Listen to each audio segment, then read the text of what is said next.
He is remembered as the Pope of the Smile of God, or the September Pope.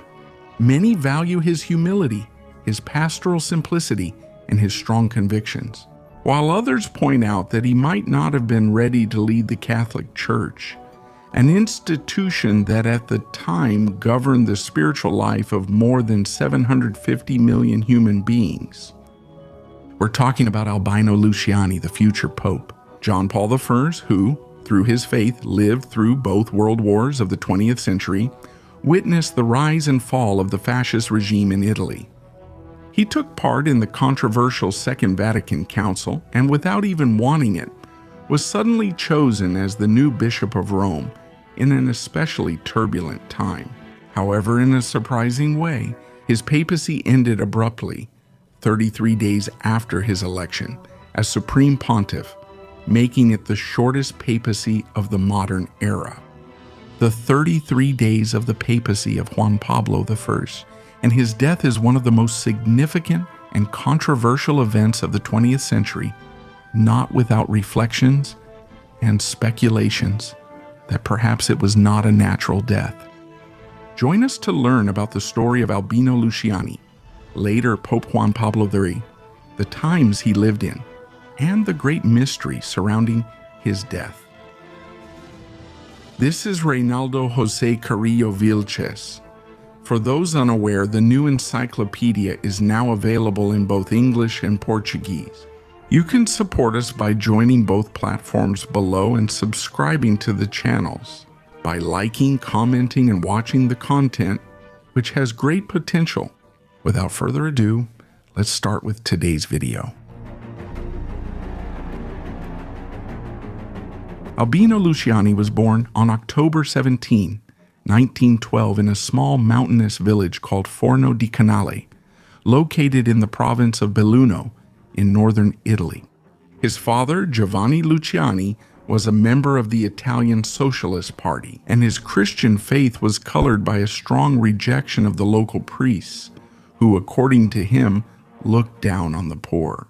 He was an itinerant worker who traveled through Switzerland, Germany, Austria, and the wealthiest regions of Italy, doing all kinds of manual and poorly paid jobs, working as a bricklayer, farm laborer, stonemason, carver, oven liner, and many others, working in Venice. Do you know Bartola Tancon, who was a young caregiver at a nursing home near the Santo Juan y Pablo Hospital?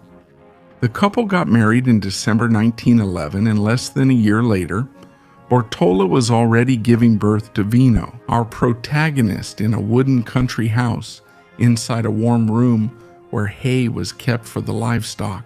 His birth was so difficult that the midwife Maria Fiocco considered the child to be in danger of death and decided to baptize him immediately as Albino. He was born into a very harsh economic reality, within a nation with marked differences and great social and political unrest that was still struggling to consolidate itself. Let's remember that what we know today as the nation of Italy used to be a series of kingdoms that didn't unify until 1861.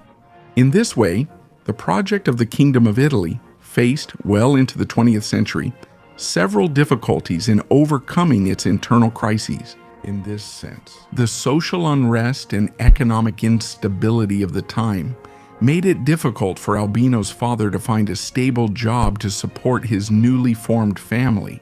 He even considered emigrating to Argentina with his entire family and settling there to work in the city of La Plata. However, his intentions were shattered when World War I broke out on July 28, 1914. A conflict that would soon become the bloodiest in history up to that point. Thus, the Luciani family experiences the horrors of this war, both inside and outside their home, while suffering from hunger, cold, and the constant threat of death. The little Albino watches with his own eyes as the family grows with the birth of his siblings, Maria Pia, Amalia, Eduardo, and Federico, who dies in his first year. Life is very fragile.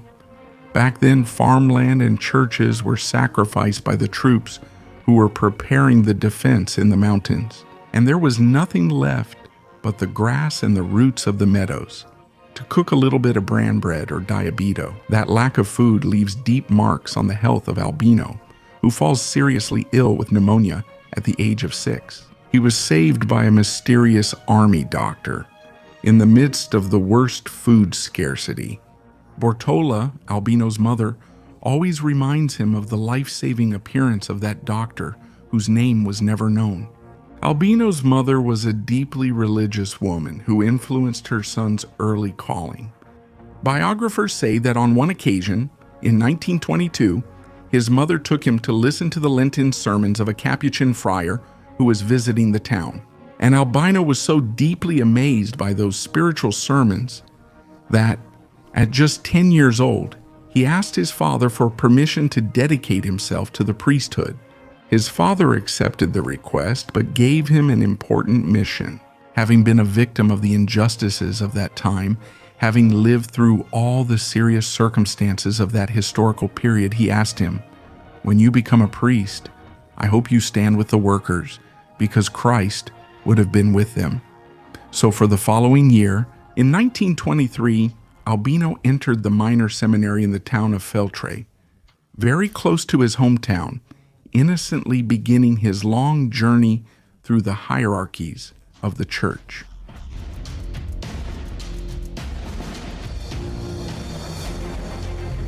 Albino spent most of his adolescence in the minor seminary of Feltre, known for its strict discipline in priestly training. The daily routine involves waking up at 5:30 a.m., going to Mass, attending classes, eating lunch, praying the rosary, more classes, dinner, and ending with prayers, and then sleeping on a hard iron bed in a room without heating. In his time as a seminarian, Albino, the future Pope John Paul I, was a rather diligent student. He particularly admired his literature teacher, Monsignor Julio Gallo, who introduced him to a different and alternative world, a world of miscellaneous authors who did not necessarily belong to the strict canon of Catholic literature. Thus, Albino becomes familiar with the classic works of Dante, Petrarca, and Manzoni, like Mark Twain, Charles Dickens, Goethe, Walter Scott, Montaigne, Molière, and Jules Verne. Monsignor Julio Gallo considers Luciani his best disciple, and even confides in him that he had been a member of the Italian Popular Party, a group founded by the Sicilian priest Don Luigi Sturzo, who, inspired by the social doctrine of the Church, was one of the first to denounce the tendencies of fascism. Fascism at that time was a doctrine, an economic and social policy, considered a third position between capitalism and socialism. It was a movement led by Benito Mussolini, who came to power in Italy in October 1922, and from then on had multiple conflicts and tensions with the Catholic clergy. We have an interesting video on our channel about Mussolini and fascism, where we explain in detail everything related to his rise and consolidation. The truth is that Mussolini's government had banned the Italian Popular Party, his mentor's party, in 1926, along with the other parties of the time. This led many of its members, like Monsignor Gallo, to be persecuted, exiled, and silenced. Some biographies suggest that, knowing the risks of political activism, Gallo advised Luciani not to get involved in the political affairs of Italy at that time. By 1928, when Albino entered the major seminary of Belluno, the National Fascist Party already controlled practically the entire Italian state. However, when it came to the Christian religion, which was an extremely important aspect for the Italian population, the relationship between the Catholic Church and Mussolini's government would always be quite complex and filled with all kinds of nuances and facets. In the early years of this relationship, both sides faced various tensions. They would go out with the plans that I kept hidden. That one who attends Mass, residential ascensions. From August of 19, what could a significant group of owners, Ilome,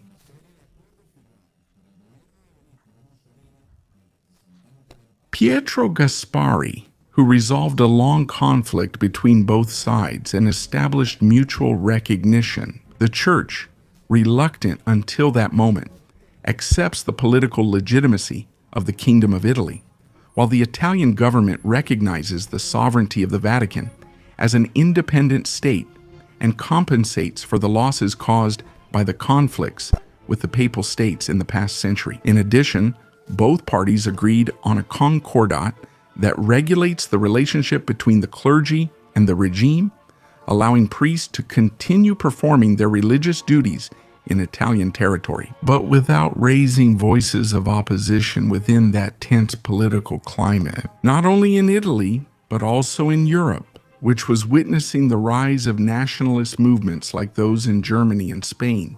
The young Albino Luciani continues his priestly formation, maintaining a cautious silence in the face of the events in Italy. So finally, on July 7, 1935, at just 22 years old, Albino Luciani is ordained a priest in the Church of Belluno. And in front of his proud parents, along with his priestly ordination, he does not stop his pursuit of knowledge, because 2 years later, in 1937, Albino begins teaching dogmatic theology and canon law at the major seminary of Belluno, the same one where he had been trained, carrying out this work as a priest and as a professor in the Albino seminary. He witnesses the beginning of one of the most traumatic conflicts in human history, when on September 1st, 1939, Hitler's National Socialist Germany invades Poland. And soon after, the declaration of war by England and France against Germany is triggered, thus beginning the so-called Second World War. In this sense, Benito Mussolini's Italy and Adolf Hitler's Germany aligned themselves with Emperor Hirohito's Japan together. Other countries make up the so-called Axis powers, which over the next 6 years will fiercely confront the so-called Allied forces, made up mainly of the United Kingdom, France, the United States, and the Soviet Union. The turmoil of the war, however, does not significantly disturb Father Albino at the time, who, despite all these difficulties, begins his studies at the Pontifical Gregorian University in Rome. In March 1941, in order to obtain the title of doctor in negative theology, a theological current that tries to understand God through negation, that is, by focusing on what God is not instead of affirming what he is. In the midst of the cataclysm of the deadliest war in recent history, Luciani wonders about the origin of the human soul and begins to work on a thesis that criticized the controversial work of the Italian priest Antonio Rosmini, who in the 19th century had been questioned for attributing to the human soul an innate idea of being, which some Catholic theologians interpreted as heretical, because it would be deviating from the doctrine established by the Church, which held that the soul was created by God and infused at the moment of conception, different from the idea of an innate soul. Albino in his work upheld the Church's position, but he acknowledged the depth of Rosmini and tried to explain that his proposition was not heretical, nor did it deserve to be on the list of so-called forbidden books, where Pope Leo XIII had placed this work some decades earlier. Albino's thesis is openly applauded, and he receives his doctorate with the distinction magna cum laude. Returning to the events of the World War, absorbed by the roar of the tremendous battles, fascism begins to crumble. By the spring of 1943, the forces of the fascist regime are defeated in North Africa, and thousands of Italian soldiers are annihilated on Soviet soil. Then, in July 1943, the Allies invade Sicily and advance toward the Italian peninsula. The situation leads to his dismissal by his own council on July 25 of that year, the date on which his arrest is ordered. And then the subsequent signing of an armistice between Italy and the Allied forces takes place, causing Hitler's fury, who decides to launch the so-called Operation Oak to rescue Il Duce from prison and install him in northern Italy as the head of a new state under German control, called the Italian Social Republic. Thus, Italy was split, with the south controlled by the Allies and the north governed by Mussolini. In this way, a civil war broke out within Italy and within the World War, with fierce fighting between the Italian partisans and the fascist soldiers. The city of Belluno, where Albino lived and worked, was trapped in the republic governed by Mussolini. And that scenario of bombings, hunger, shootings, and misery would deeply affect the victims. The World War was a unique episode in Albino's life. It happened in March 1945 when members of the German SS were about to hang 4 partisan prisoners in the central square of Belluno. But minutes before this happened, Monsignor Girolamo Bortignon, the Bishop of Padua, convinced the German soldiers to allow him to give the condemned men the last rites. An impulsive, important liturgical act within the Catholic religion, performed for people who are in danger of death. The holy oils are applied to them, and a special grace is granted, preparing them for their upcoming encounter with God.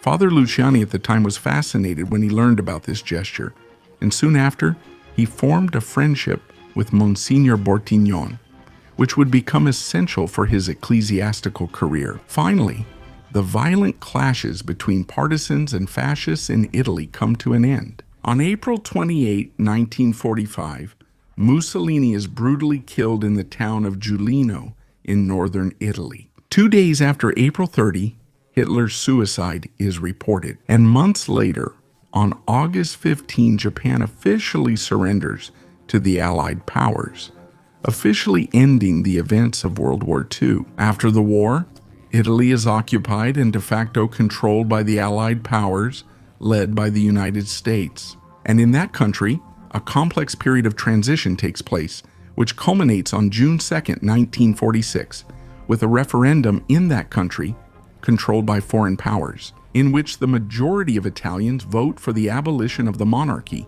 headed by King Umberto II, and thus the republican system is established, which endures to this day. The end of the World War marks the beginning of a new kind of world in every aspect, generating substantial changes in governments. Institutions like the Catholic Church, which sooner rather than later will also witness these dizzying changes. This is the difficult time when Luciani, although at the time still a simple priest, will begin to make his way through the hierarchies of the Church and of history.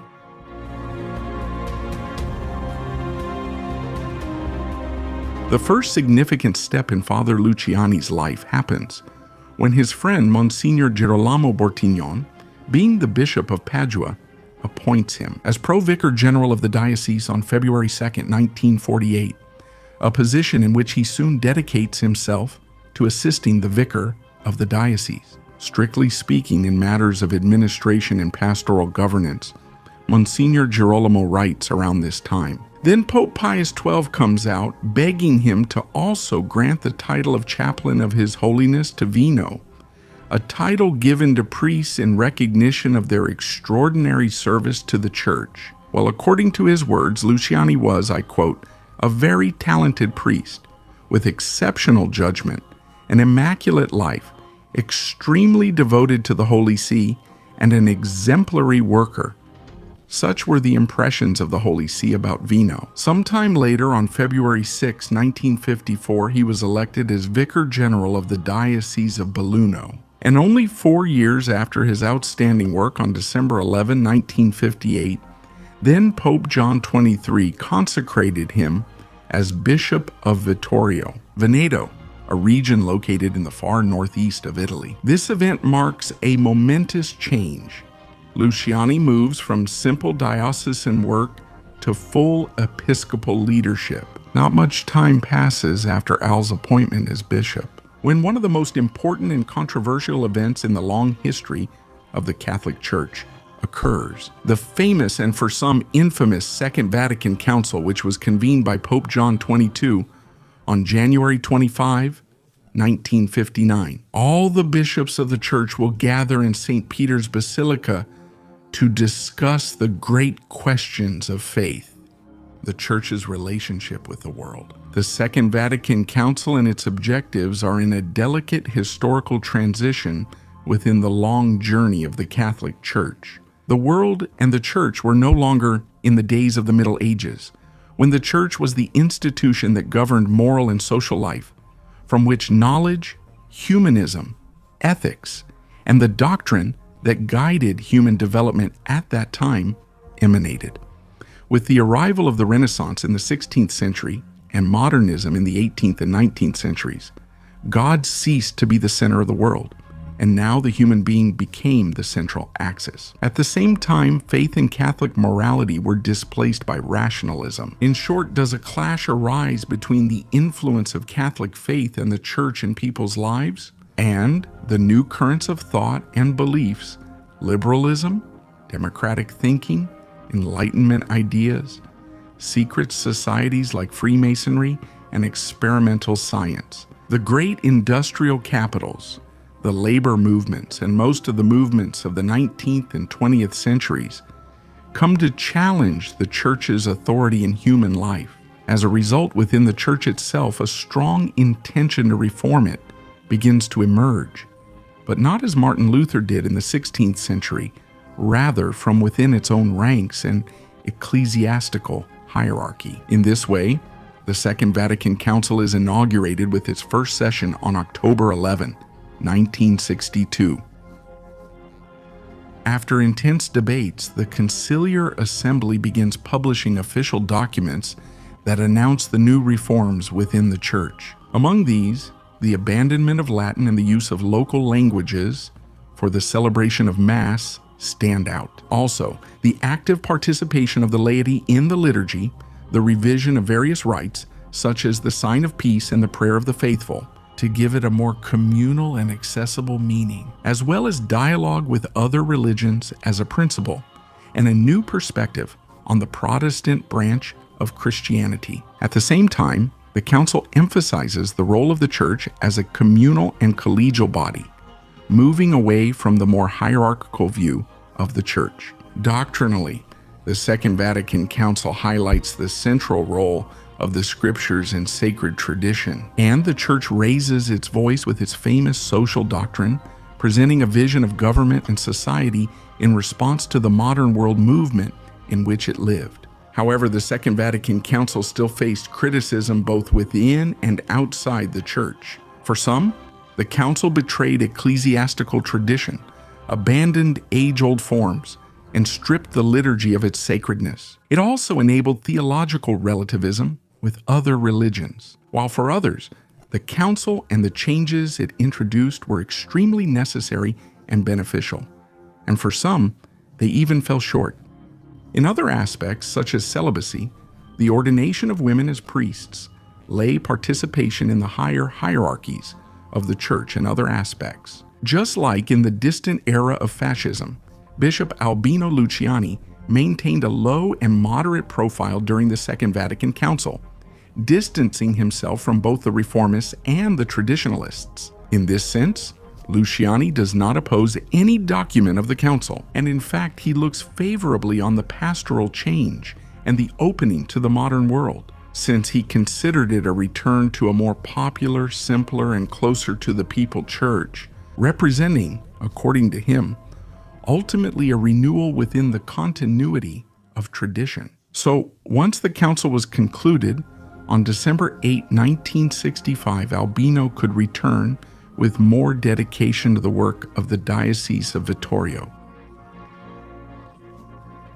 Luciani stands out for his close connection with the faithful, giving priority to pastoral visits and direct contact. He is quite sensitive to social problems and encourages the active participation of lay people in the life of the Church. At the same time, he pays special attention to the life of the clergy, promoting collaboration among priests, the care of vocations, and the formation of young priests.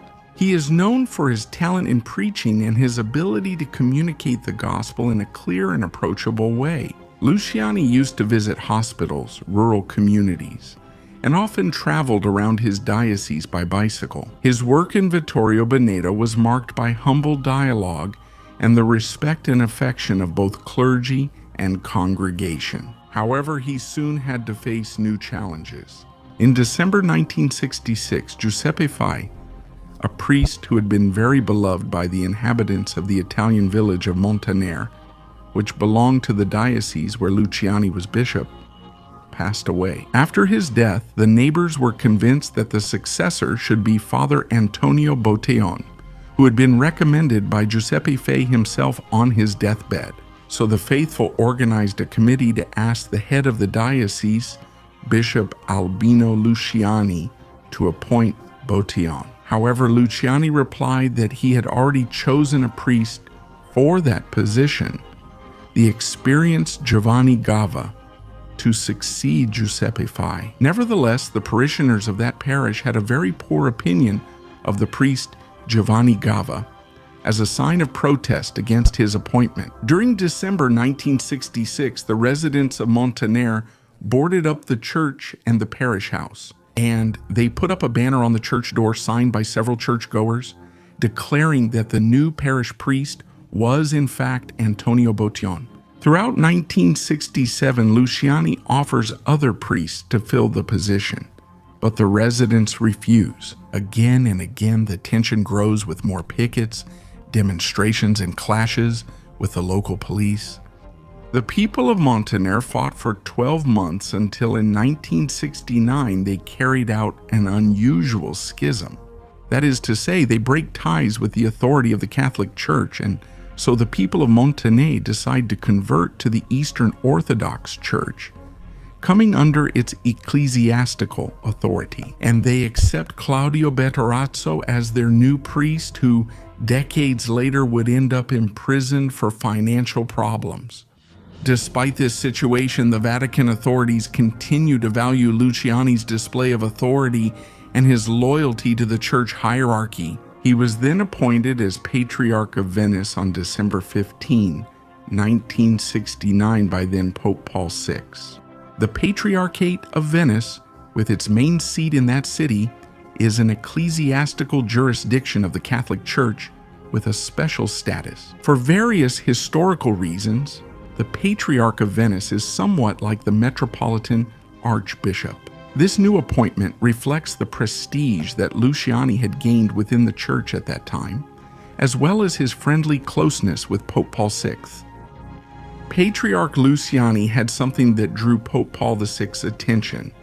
Scholars say that maybe it was because of the good rapport he had with people, combined with his loyalty to the authority of the church.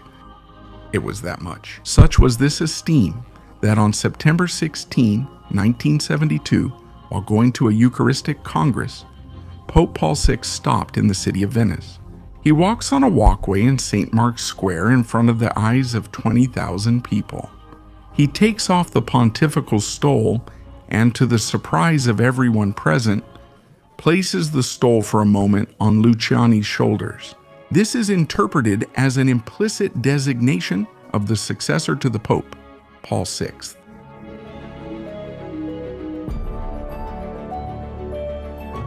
Soon after, on March 5, 1973, when he was 61, Patriarch Luciani is elevated to cardinal by Paul VI himself, and he begins to firmly emphasize his doctrinal convictions and the ideas of social justice that his father instilled in him during his youth.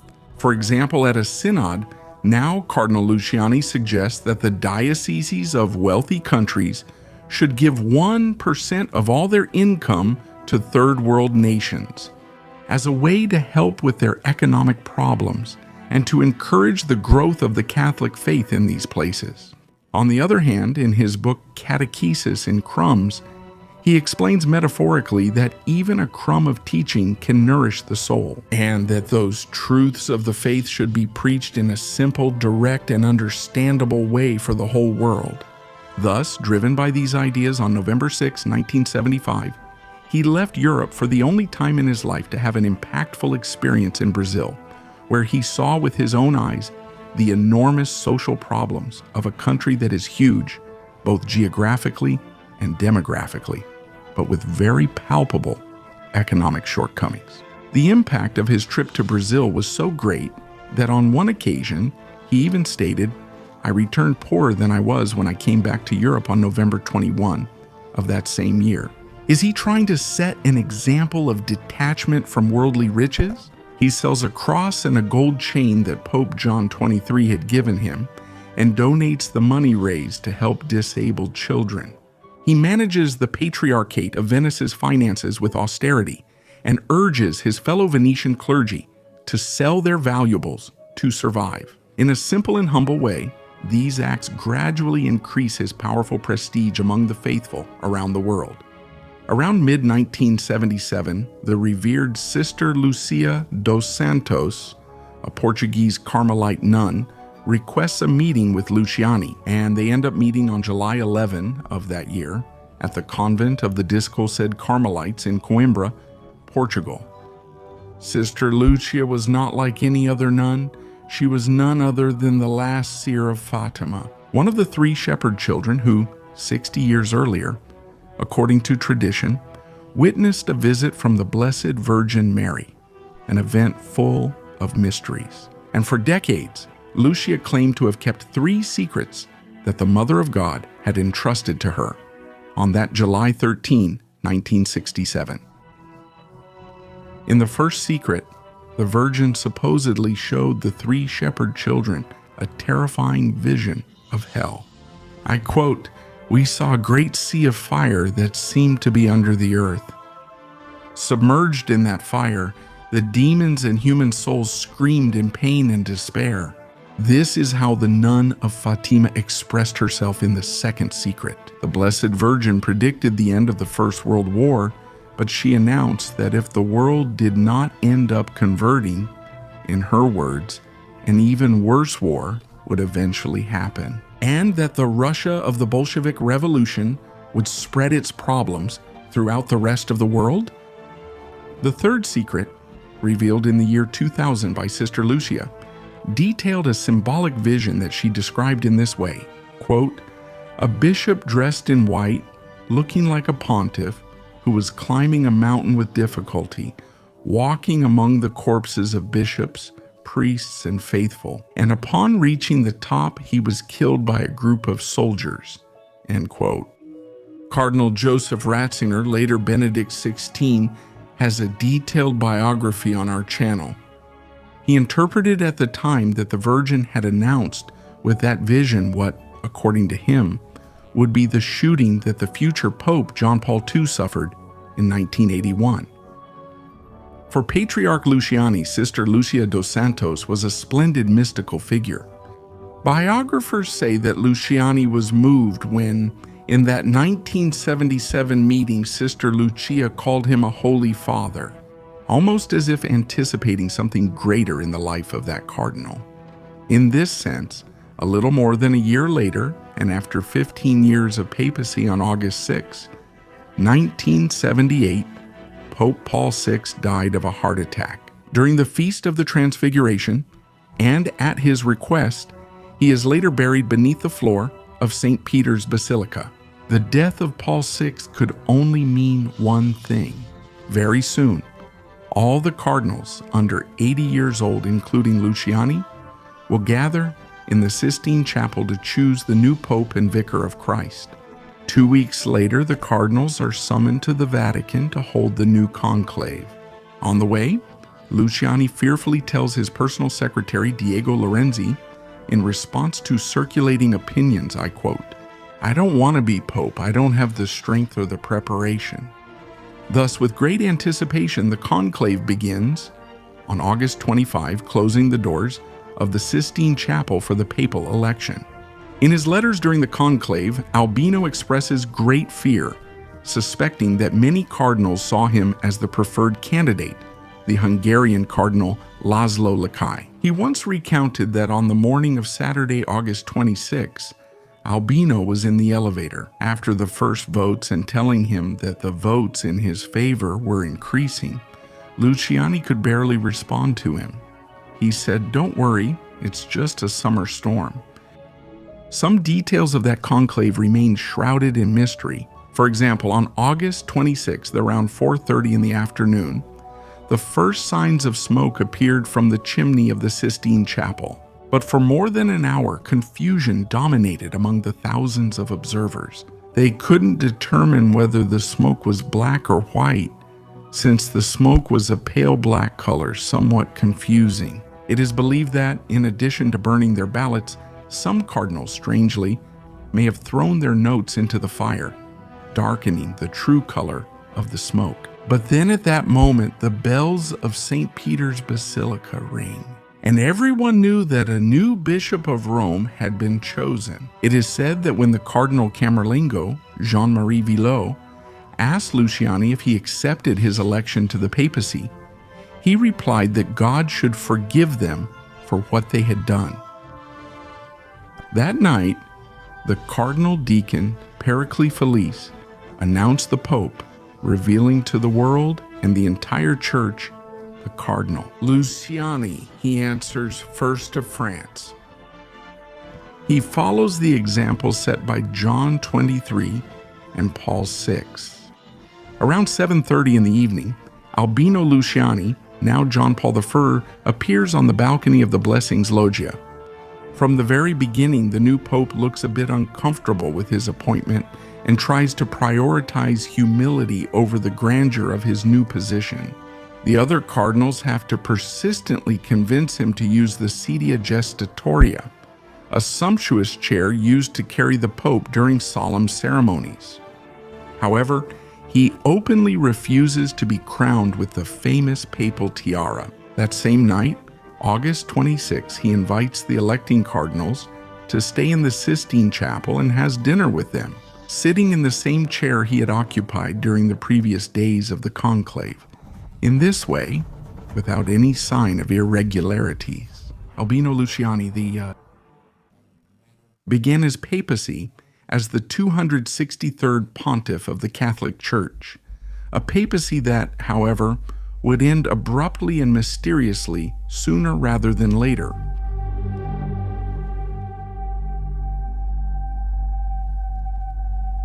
From the start of his papacy, Juan Pablo III proposes a 6-point plan for the implementation of the measures of the Second Vatican Council, as well as other fundamental aspects of the Church.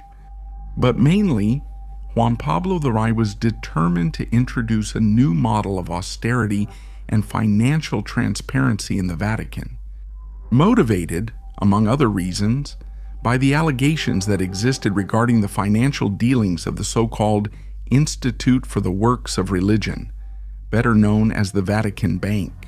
According to close witnesses, Juan Pablo II had drawn up a list with the names of people who would be transferred, investigated, or removed from their positions for multiple reasons, ranging from mismanagement of funds to embezzlement. However, there was little that Juan Pablo I could do because, after a normal day of morning mass and routine audiences, on the night of September 28, 1978, the Pope had a light dinner with his private secretary, Diego Lorenzi, and 2 nuns who assisted him. Juan Pablo has a cup of tea and retires to his room, announcing that they should start work early the next day. The next day, November the 29th, when they went to wake him up with a cup of coffee, as was customary around 5:30 in the morning, Juan Pablo Vimín is found lifeless. On his bed, his lamp was still on, and next to him lay open the famous book titled The Imitation of Christ. Juan Pablo I had died on the 33rd day of his papacy at an undetermined hour on September 29, 1978. The controversy spread throughout the world. Within minutes and just a few hours later, Jean-Marie Villot, as the Vatican spokesperson, offered the official version. His secretary, Diego Lorenzi, was the one who found the body, and the doctor Renato Bussonetti certified that his death had occurred while he was sleeping due to natural causes. Even so, from the very beginning, many uncertainties and events surrounding his death raised and continue to raise suspicions. To begin with, Juan Pablo I was a 65-year-old man with no serious known medical history. He did not suffer from diabetes or cancer, and there was no record of heart attacks or arrhythmias. His closest collaborators had seen him quite healthy in those days, just a little tired, attributable to his age and his work, but always smiling, enthusiastic, and deeply engaged in his duties. Since it was not common for the Church to allow autopsies on pontiffs, a thorough medical examination regarding his death was never carried out. However, unlike his predecessors, his body was embalmed almost immediately, without delay. And to exacerbate suspicion, many years later, his secretary Lorenzi admitted that the Vatican's report might have lied. According to his version, the one who actually found the body was not him, but the nun Vincenza Taffarel. She said that when she saw that the Pope hadn't touched the coffee she had left for him in the sacristy that morning, she went into the room and found him lifeless. All these statements and contradictions, strange decisions, missing information, and unexpected events have caused suspicion for decades and have led to a series of hypotheses, alternatives that have called the official version into question, and through various speculations, have led to the same conclusion as His Holiness. Juan Pablo I did not die of natural causes, but was the victim of a homicide. Some theories have had very little basis and have claimed things such as it was the work of the CIA or KGB spies. One of the most plausible and well-documented of these theories was spread by the British journalist David Yallop, who in 1984 published a work titled In the Name of God, in which he thoroughly analyzes the internal enemies. According to the researcher David Yallop, John Paul I may have made enemies with his bold decisions in the financial area. The pontiff, as part of his major renewal project, was planning to remove the president of the Vatican Bank, the American Archbishop Paul Marcinkus, as well as other key figures of that institution, after having discovered serious irregularities that linked that archbishop to the Banco Ambrosiano, one of the largest and most controversial Italian institutions of the time. Since 1975, the Banco Ambrosiano was led by Roberto Calvi, a powerful economist who was being investigated by the financial police on suspicion of having used his position to launder money abroad. In fact, Yallop points out that Archbishop Marcinkus himself had been the director of the Banco Ambrosiano branch in the Bahamas. And when he took over the Vatican Bank, he is said to have started managing this institute.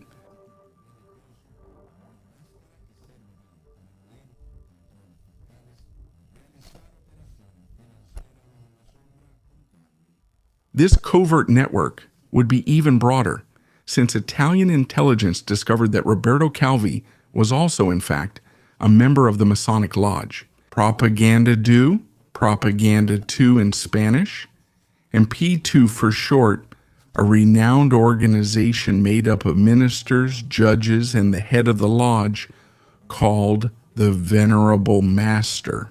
It was Licio Gelli, a veteran fascist who had supported General Francisco Franco during the Spanish Civil War, and who was considered a dangerous man with powerful influences. Gelli was recruited by the CIA in the post-war period and had a close friendship with the former president Juan Domingo Perón. In fact, Gelli proudly declared that he was the one who introduced Perón to Freemasonry. Even though several members of the Propaganda do Lodge were part of the military junta that overthrew the government of the widow Isabel Perón in 1976. Some researchers even associate Gelli with the so-called Red Brigades, the far-left terrorist group that kidnapped and murdered the Italian Prime Minister, Aldo Moro, in May 1978. An assassination that reflects the violence and political instability of a convulsed Italy, which also involved the Vatican returning to Pope John Paul III through multiple testimonies. David Yallop indicated in his book that Licio Gelli, as head of the Propaganda do Lodge, also acted as a financial mediator between the Ambrosiano Bank and the Vatican Bank. And that part of that money would have come from various sources such as the Sicilian Cosa Nostra and the Neapolitan Camorra, due to the threat that Pope John Paul VIII would put an end to this criminal network. According to David Yallop, they could have ended his life by dissolving it in his cup of tea, a poison derived from the Delara plant, known as digoxin, a poison that in high doses can cause heart attacks.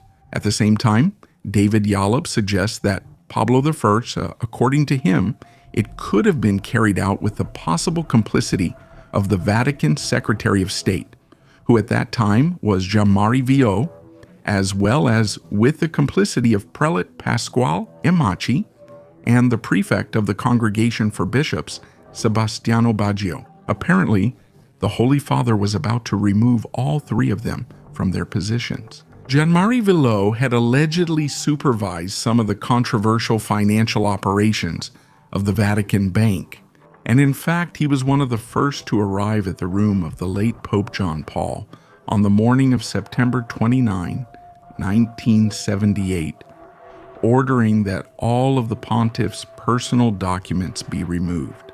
For his part, Pasquale Emaci had been the former secretary of Paul VI and was closely linked to Jean-Marie Viau. Finally, there were strong indications that Sebastiano Baggio had promoted episcopal appointments supported by this financial network of the Vatican Bank. However, this convoluted plot doesn't end here, because in 1981 a police raid searched the house of Licio Gelli, the head of the Propaganda du Lodge, and there a list was discovered with the names of almost 1,000 members of that lodge. Less than a year later, Roberto Calvi, who had been the director of the bank, former Ambrosiano secretary, was found in London, hanging lifeless under Blackfriars Bridge, with his pockets full of bricks, fake documents, and bundles of cash. Drawn by the atrocity of this event, the media began investigating his ties to the church and started calling the deceased the God's banker. But it wasn't until 2003 that 5 people were charged with his death, one of them from the Propaganda du Lodge, but none of them were captured. To this day, no official investigation has been opened into the death of Pope Juan Pablo I. It seems that the mystery behind his death was buried with him in the Vatican grottos on October 4, 1978, when his body was moved to rest eternally in that place. The Vatican beatified him in 2022 under the pontificate of Pope Francisco. Looking back on the life of this man, who for many was an example of ecclesiastical humility, social values, and moral strength, as well as rekindling the enigma behind his death or assassination, according to some people, which for several scholars could have marked a turning point in the recent history of the Catholic Church. Thus, Albino Luciani, John Paul I, or the Smiling Pope, leaves the world after 33 days of having occupied the highest position in the Catholic Church. His figure has been somewhat overshadowed, but he still receives the almost unanimous affection of the faithful. At the same time, for some, he is considered the emblematic victim of dangerous hidden powers that intertwine between religion and politics. Thank you all very much for watching this video. I hope you enjoyed it. And I remind you that below you can find the new encyclopedia in English and the new encyclopedia in Portuguese. Like all the videos on those channels, share them with your friends, check out the content that's really worth it, and, well, subscribe to both platforms. Thank you all very much, and may God bless you.